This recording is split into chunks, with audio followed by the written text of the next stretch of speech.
Guys, it's not a secret that manicures and pedicures cost a lot of money. For the course of the whole health situation, I decided to learn how to do all of this for myself, and I wanted to show you some of the tools that I use for myself and my daughter, and this saves us hundreds of dollars a month. The very first tool is, and I do not know how to pronounce this, it's like Beurer or something, but I have a couple different products from this brand. I really like them, and no, this is not a sponsored post. Keep all of my stuff in this little, like, it's just a case. And so we have all of our nail stuff in here. Here is the nail file, and it actually comes in this little case right here, and it has like a plastic tray insert, but I didn't want to have to bother with like popping the little things in and out. So again, I just leave it in that case over there. The different tips that it comes with. So it comes with 10 tips, and I mean, they're for all kinds of different things. Like these giant ones here are gonna be great for like callus removal, and this one is really good for shining when you're done.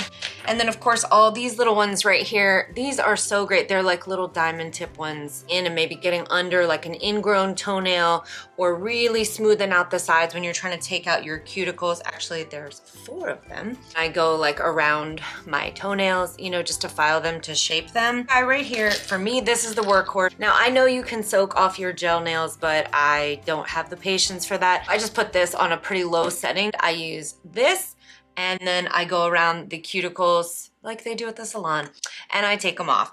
And the only other thing that you would ever need to buy is just like a replacement pack of these sanding discs. The file does come with like 10 of these little sanding discs, and then the little attachments that I showed you. When I'm using this little guy right here to sand off my cuticles, I don't want all that going in your face. A lot of little particles.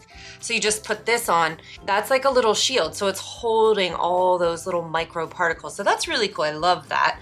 Now let me turn this thing on for you. Obviously you do have to plug it in. It is not cordless in that sense, right? It does have to be plugged in. I want to mention, I do think that it's really cool that this goes in forward and reverse, but so whether you're right or left-handed, you're going to be able to drill properly. That'll make sense here in a second. When it's plugged in, it has like 18 different speed settings, and so you turn it, go forward by turning it that way, go reverse by turning it in the opposite direction.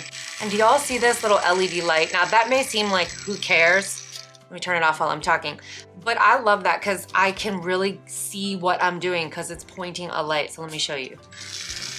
Like, can you see how it's like lighting up the area that you're working on?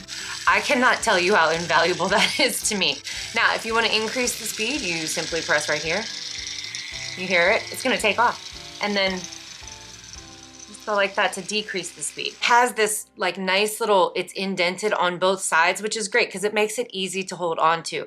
And it's not too wide, and it's not very heavy. I think the whole thing is about 6 inches wide, and right through the thickest part is maybe like an inch, but it's very, very light. For me, I mean, I have had this now for, I think, just about 2 years, and we have done, who knows, probably 50, 60 different sets of nails with this. So it has more than taken care of whatever I spent to purchase it. See how I don't have any like cuticles or whatever. And I didn't even use like the pusher, you know, the little orange stick and the thing. I just, and I'm doing it, I'll turn it sideways like this if I'm taking the polish off. Me personally, when I'm doing my cuticles, I don't have that guard on because it makes it hard for me to get where I'm trying to get. And then I'll just go like this, you know, real slow, and just take them right off. Change out the ends. You guys see it's super simple. So you have the end that has like the little whatever, and you hear that little click. It just clicks into place. This is just one of those tools that is just really, really well designed. I mean, I don't know what else to say. I can't imagine ever wanting to own a different one because it pretty much has all the features that I love. I hope you guys found that helpful, and I'll see you in the next one. Bye-bye.